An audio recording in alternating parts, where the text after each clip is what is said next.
Muy buenos días, mis estimados estudiantes del área de interculturalidad. El día de hoy vamos a trabajar un tema muy importante sobre la educación intercultural en el Perú.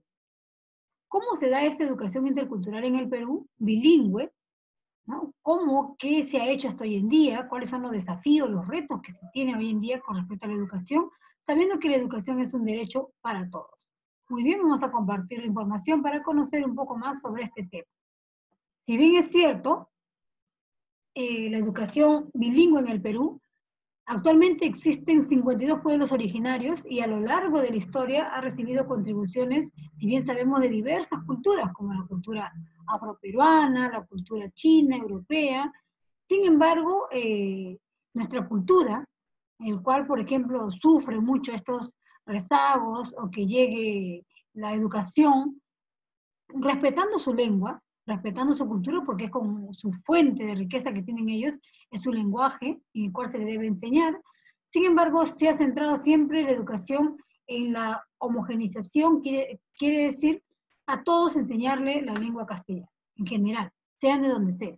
¿No? Y esto pues ha dado resultados negativos porque hay un gran desnivel de aprendizajes con respecto a lo que se enseña pues en la zona rural, urbana, donde se habla castellano, y dejando de lado estas lenguas originarias, que son, por ejemplo, nuestro Perú en sí, el Perú pues originario, ¿no? Entonces, como que esto ha traído muchas consecuencias y problemas, pero actualmente en la actualidad existen esfuerzos hacia una educación intercultural bilingüe. Uno de ellos es el programa denominado TINCUY.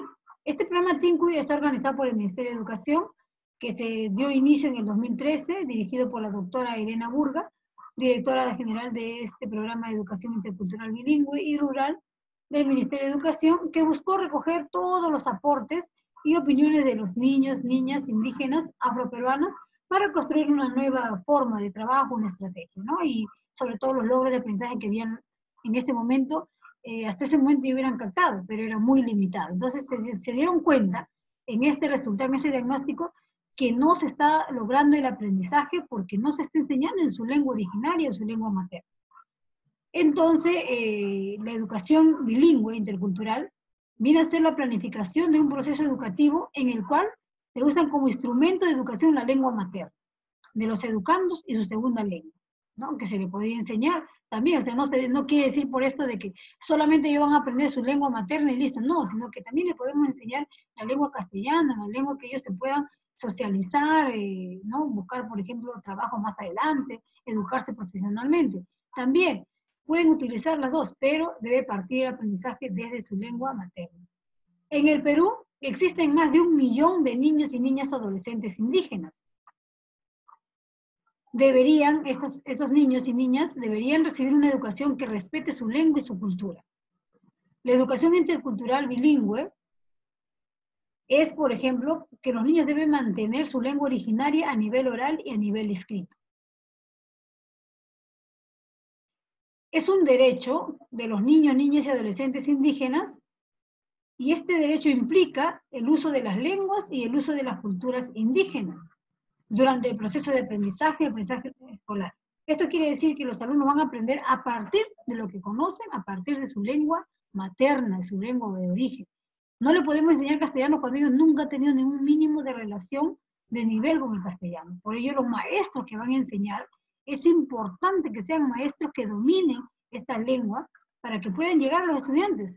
Si no, los estudiantes, por eso se ve un gran desnivel educativo, porque no han logrado aprendizaje, porque se le ha tratado de inculcar con el idioma castellano y al final ha sido totalmente, pues, por decirlo así, no ha sido un fracaso total.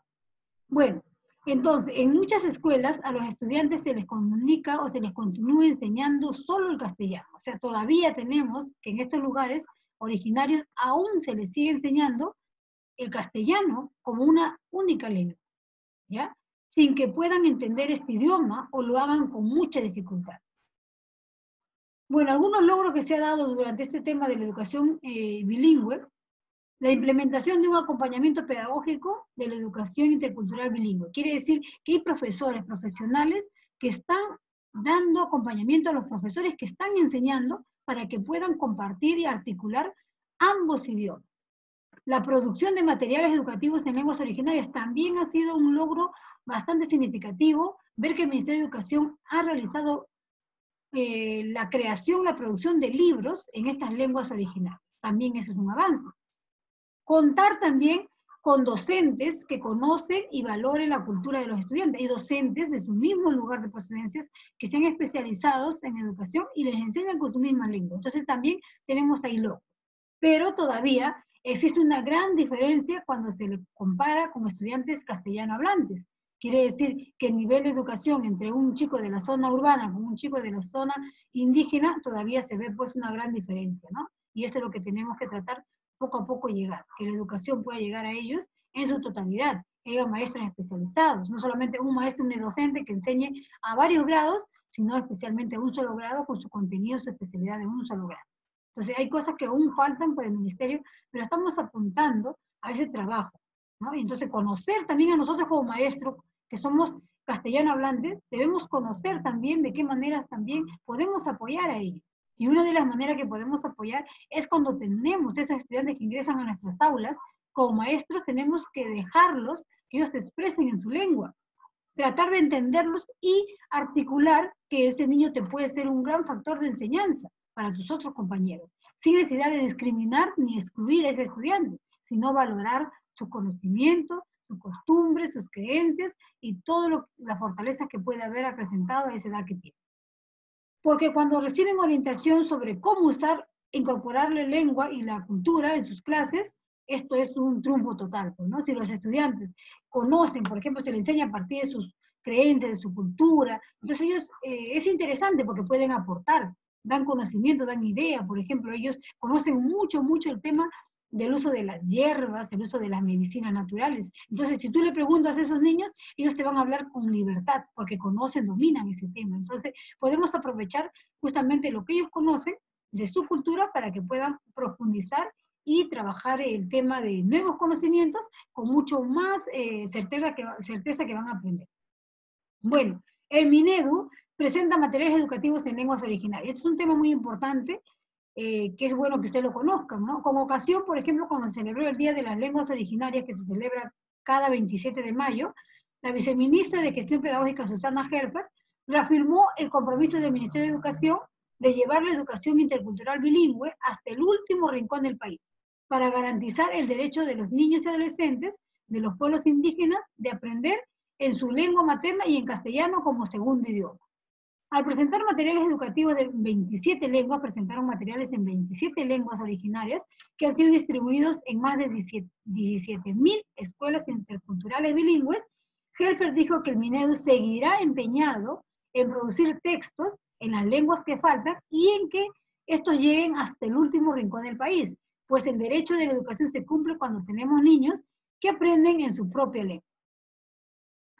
Este año el Minedu elaboró, por ejemplo, en el año 2019, el año pasado, elaboró cuadernos de trabajo en ticuna, yagua, secoya y cachinagua, y para el 2019 distribuiría pues diccionarios, que el año pasado hizo diccionarios visuales, láminas de alfabeto y tarjetas con relatos en las lenguas Murui, Muinani, Kawi, Bora, Eja, Cucama, Cucamiria.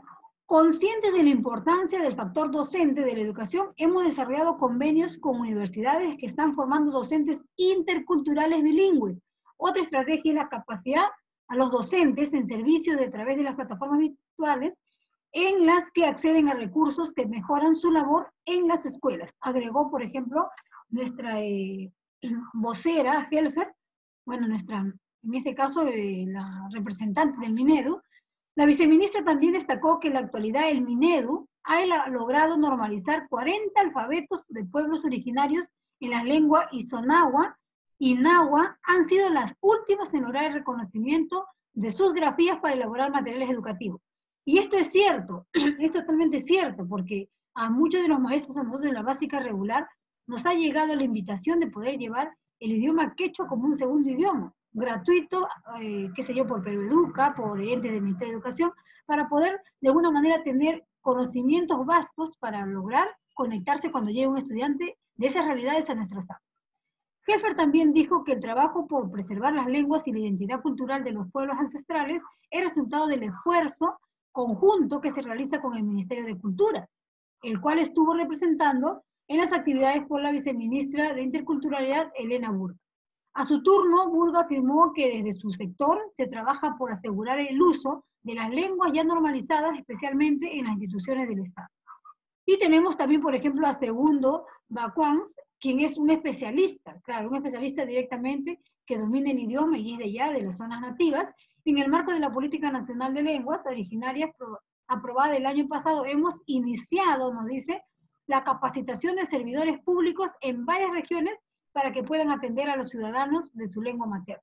O sea, ese es un convenio bueno, buscar a personas que tienen esta sintonía, tienen, por ejemplo, la cercanía con el pueblo, de poder capacitarlos en su lengua materna y ellos puedan también ser como nuevos capacitadores, un efecto multiplicador para otros maestros más. ¿No? Entonces, ese es un reto importante y es un gran debate que hoy en día nos embarga a nosotros como maestros, conocer las realidades que es muy distinta, la realidad, por ejemplo, en la costa, en la zona urbana, a la zona rural, zona indígena, zona de campo. Hoy en día vemos justamente con este tema de la pandemia, hemos visto las realidades descubiertas, ¿no? Tienen que caminar muchas trochas de camino para poder llegar a su centro de estudio, no solamente el estudiante, sino el maestro también, que va a estudiar, y así mismo vemos unas realidades distintas totalmente, que no hablan de tanto de la igualdad ni de la equidad, hablan más que todo, pues, ¿no?, de tratar de sobrevivir en la educación, y la idea es que el derecho sea respetado por igualdad y equidad.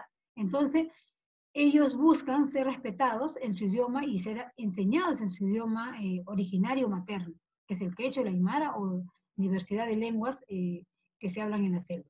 Muy bien, jóvenes, entonces están invitados a hacer un reto importante en esta clase, es hacer tu apreciación, tu debate, tu juicio crítico sobre qué piensa, cómo se debe lograr llevar estas clases interculturales bilingües.